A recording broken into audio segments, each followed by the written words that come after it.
Selamat datang kembali di channel Borneo Trader. Di video kali ini saya akan menganalisa untuk perkembangan pergerakan saham-saham dari sektor finance bank-bank sekuler. Yang pertama ada BJTM, kedua BJBR, ketiga BRIS, keempat Agro, kelima BBKP, keenam BNGA, ketujuh PNBS, ke-8 PNLF, ke-9 PNBN, ke-10 PANIN, ke-11 Cepin, dan terakhir BNII. Langsung saja ke saham pertama, ada BJTM yang ditutup di harga 660 sama harga penutupan hari sebelumnya. Kalau dilihat dari transaksi asing net sell, kalau dilihat kemarinnya BJTM sedikit ada akumulasi. Langsung saja ke teknikalnya. BJTM mulai naik, low-nya terus naik, high-nya juga naik, dan sudah di atas 650. Pergerakannya mestinya kalau sudah seperti ini polanya, minimal dia bisa naik dulu ke 690 atau 680 itu ya. Jangan terlalu muluk-muluk 700, karena dari sekarang harga 700 tuh harus naik 6% lebih. Agak berat kalau kondisi seperti ini ya, tapi nggak tahu ada sentimen apa tiba-tiba dikerek naik, kan bisa jadi seperti itu. Tapi ya bagus di atas 660. Kalau Bapak Ibu beli di harga 650, 640 kan sudah lumayan profitnya 1-2% ya, lumayan lah ya sekelas BJTM. Jadi nanti bisa jualan kalau dia naik di 680, 690 atau 700 itu. Kalaupun mau di hold jangka menengah juga silakan. Jadi seperti itu. Untuk BJTM kalau dilihat dari time frame weekly-nya, nah kelihatan kan volumenya juga bagus dan dia juga minggu ini membentuk higher high. MACD-nya mulai mengarah ke atas walaupun memang belum golden cross, bar chart di bawah 0 makin tipis. Jadi ada peluang BJTM lanjut ke atas minggu depan. Semoga sampai terdekat dulu ya 680. Seperti itu tuh. BJTM langsung saja ke saham selanjutnya. Ada BJBR yang ditutup di harga 1210, terkoreksi 0,41%. Kalau dilihat dari transaksi asing net sell, kalau dibongkar semuanya BJBR di distribusi. Langsung saja ke teknikalnya, BJBR harus rebound nih. Konsol seperti ini nih antara dia bisa naik mungkin sekitar 3% atau turun lagi ke support. Jadi seperti ini pergerakannya ya. Naik tinggi sekitar ya mungkin bisa 3% atau turun ke support. Jadi lihat aja minggu depan Senin kalau dia sudah koreksi 1% 2% ya lemah, udah ke bawah. Dia harus naik minggu depan tuh. Lanjut pelan-pelan ke atas ya. Untuk BJBR kondisi seperti ini ya lebih ke kalau mau spek ya hitung-hitung aja risk rewardnya. Kalau dilihat dari time frame weekly-nya dia membentuk high low, volume meningkat, dan MACD-nya di time frame weekly itu sudah golden cross, bar chart di atas juga meningkat. Mestinya sih lanjut minggu depan ya, breakout nanti nih 1220 dan arahnya 1250 1260 terdekatnya itu aja dulu ya untuk BJBR. Jadi BJBR mestinya nggak koreksi lagi apalagi lebih dari 2% minggu depan. Kalau dia turun 2% tuh lemah ya. Langsung saja ke saham selanjutnya, ada BRIS yang ditutup di harga 1690 menguat 0,89%. Kalau dilihat dari transaksi asing net buy, kalau dibuka semuanya BRIS diakumulasi. Langsung saja ke teknikalnya BRIS. Kalau bisa tembus 1700 bagus. Konfirmasi minggu kemarin swing low. Berarti dia retest trendline downtrendnya ini aja dan naik lagi ya. Tapi dengan kondisi seperti ini tetap pakai supportnya 1640. Turun dari itu, turun lebih dalam. Pokoknya ya minggu depannya Agustus kalau dia sampai turun di bawah 1650 lanjut ke bawah downtrend itu. Ya, untuk BRIS kalau dilihat dari time frame weekly-nya doji dan dia itu minggu ini koreksi dengan volume kecil dan ada perlawanan buying power. Mestinya sih ya kalau tembus 1700 ngangkat lah dia, bisa 1800. Ada potensi upside sekitar 5% sampai 6% lagi kalau tembus 1700, tapi ini disclaimer on. Apalagi dia hari Jumat kemarin dia open gap up. Mestinya nggak koreksi. Kalau dia koreksi sampai jebol 1650 valid turun lebih dalam. Itu untuk BRIS seperti itu. Langsung saja ke saham selanjutnya, ada Agro yang ditutup di harga 386 terkoreksi 1,53%. Kalau dilihat dari transaksi asing net sell, kalau dibuka semuanya Agro hampir sama antara akumulasi dan distribusi. Langsung saja ke teknikalnya, Agro matah trendline uptrend tapi nggak masalah karena ada support minor di 380 itu toleransinya. Kalau itu jebol turunnya bisa 10% ke 350. Jadi Agro harusnya minggu depan rebound, jangan sampai turun di bawah 380. Ini bisa jadi konfirmasi swing low dan siap-siap dia naik lagi. Arahnya masih sama. Kalau tembus 400 minggu ini, minggu depannya bisa ke 420 430 itu. Risknya juga kecil, kalau berminat cut aja kalau dia jebol 380. Tapi disclaimer ya, maksimal 3% lah ya. Target profit minimal 400, 3% risk reward sama dan 30 420. Nah, reward 1/3. Menarik gak ya? Ini idealnya strategi swing trade biasanya 1/2 atau 1/3. Tapi saya biasanya 1/1, lihat kondisi lagi.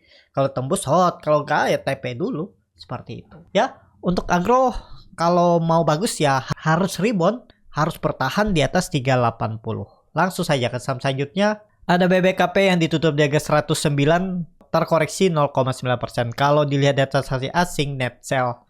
Kalau di semuanya BBKP di distribusi. Langsung saja ke tarikannya. BBKP harus rebound juga. Jangan sampai turun. Kalau turun di bawah 109 ke 100 lagi dia. Gagal. Kalau dilihat dia itu terus membentuk lower high 3 hari ke belakang. Takutnya sih jebol ya. Jadi kalau mau aman BBKP harus rebound juga Senin Selasa. Nggak boleh nggak rebound ya. Hati-hati kalau dia jebol 108-nya itu bisa ke 100 lagi. BBKP kalau dilihat dari MACD-nya sudah menyempit ke bawah.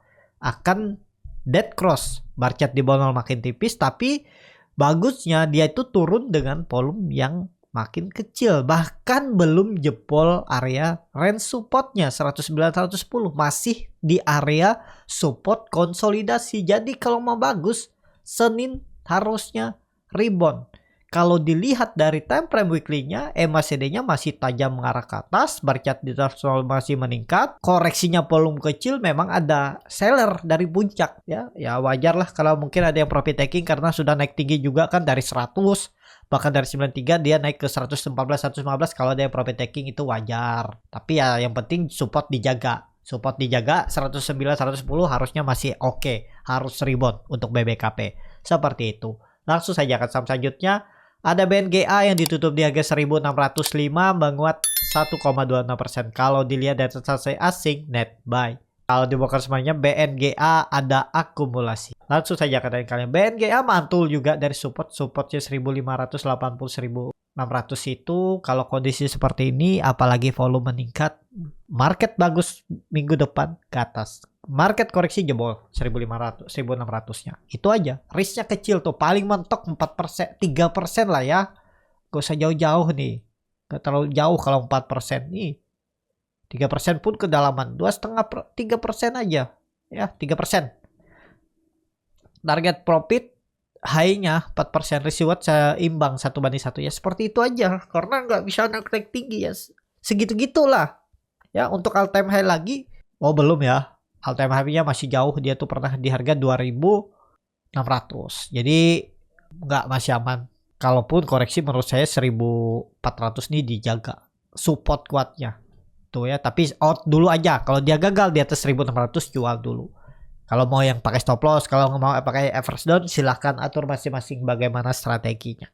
Seperti itu untuk BNGA. Langsung saja ke saham selanjutnya. Ada PNBS yang ditutup di harga 61, terkoreksi 1,61%. Kalau dilihat dari transaksi asing nggak ada jual beli. Kalau dibongkar semuanya PNBS diakumulasi walaupun tipis. Langsung saja katakan PNBS harus bertahan, jangan sampai turun di bawah 60. Pokoknya kuncinya harus rebound juga minggu depan. Jadi seperti itu aja. Kalau dilihat dari MACD-nya memang mulai mengarah menukik ke bawah. Tapi masih golden cross. Ini kan lagging. Kalau Senin price action-nya, candle-nya rebound juga, belok arah juga ya. Nggak masalah harusnya MACD. Kalau dilihat dari time frame weekly-nya minggu kemarin itu koreksi tipis. Masih ke atas peluang PNBS. Ke arah 6668 itu masih potensi rebound ya, harus rebound kalau mau bagus, jangan tutup di bawah 60. Seperti itu untuk PNBS.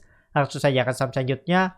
Ada PNLF yang ditutup di harga 300, terkoreksi 1,96%. Kalau dilihat data transaksi asing net sell, kalau dibongkar semuanya PNLF di distribusi. Langsung saja ketarikannya PNLF harus rebound juga. Udah nih, nggak boleh nggak rebound. Senin ya harus langsung tembus lagi kalau bisa 310 320 itu. Ini bisa jadi continuous pattern, pola pattern flag setelah dia membentuk pola inverted head and shoulder. Ya, jadi 300 harus dijaga dan harus rebound. Kalau dilihat dari broker summary-nya ada yang nampung, tapi yang nampung kebanyakan retail, YP, KK, XC. Yang jual broker-broker yang jarang dipakai retail ya, BB, ada PD, memang broker retail. Ya sama aja lah ya. Gak masalah menurut saya, lihat teknikal aja. Jebol 300 jelek. Harus rebound PNLF. Jadi seperti itu untuk PNLF. Langsung saja ke saham selanjutnya, ada PNBN yang ditutup di harga 1210, terkoreksi 1,22%. Kalau dilihat dari transaksi asing net sell. Kalau dibongkar semuanya, PNBN didistribusi. Langsung saja ke tadi, PNBN harus rebound juga. Nggak boleh jebol 1200 harusnya ya. Tapi kan kelihatannya dia sudah membentuk lower high.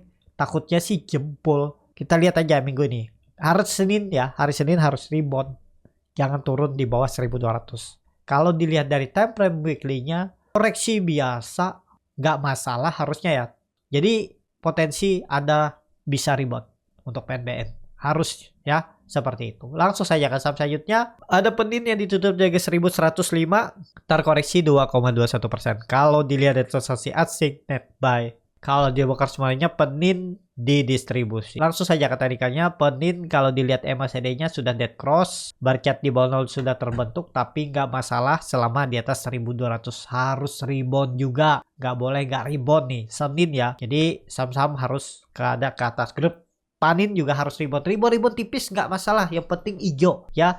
Yang penting juga Penin jangan turun di bawah 1100. Itu aja untuk Penin. Langsung saja ke saham selanjutnya. Ada Cevin yang ditutup menguat 2,54% ke harga 605. Kalau dilihat dari transaksi asing net buy. Kalau dia bongkar semuanya, Cevin diakumulasi. Langsung saja ke tadikannya, Cevin harus rebound juga. Harus bertahan. Jangan sampai candle merah. Kalau dia candle merah hari Senin, Selasa udah arahnya 540. Udah pasti, dan kalau turun lagi ya bisa ke 500. Ya, kalau melihat historinya, resisten kuat dulunya itu dari 2013 itu ada di 480. Tarik aja atas ya, 480 500. Nah, tarik seperti ini aja biar jaga-jaga. Seperti ini ya pergerakannya. Jadi kalau menurut saya harus rebound, jangan sampai turun di bawah 600 untuk Cepin minggu depan. Seperti itu. Langsung saja ke saham terakhir. Ada BNII yang ditutup menguat 1,37% ke harga 294. Kalau dilihat dari transaksi asing net sell. Kalau dibongkar semuanya, BNII diakumulasi. Langsung saja ke teknikannya. BNII rebound dari 280 dan 29 ke atas 300 arahnya. Dia akan menguji resistennya dan ini bisa jadi swing low dan dia membentuk dari web 3. Dan 300 tuh resisten kuat semenjak 2022. Potensi sih ditembus, digas ke atas. Kelihatan bagus nih konsolidasinya. Ya, masih bisa beli nggak? Ya itu aja. Yang penting jangan turun di bawah 280. Stop loss di bawah itu. Kalau mau pakai stop loss seperti itu. Untuk BNI cukup sampai di sini video kali ini. Terima kasih untuk Bapak Ibu dan teman-teman yang sudah menonton video ini sampai selesai.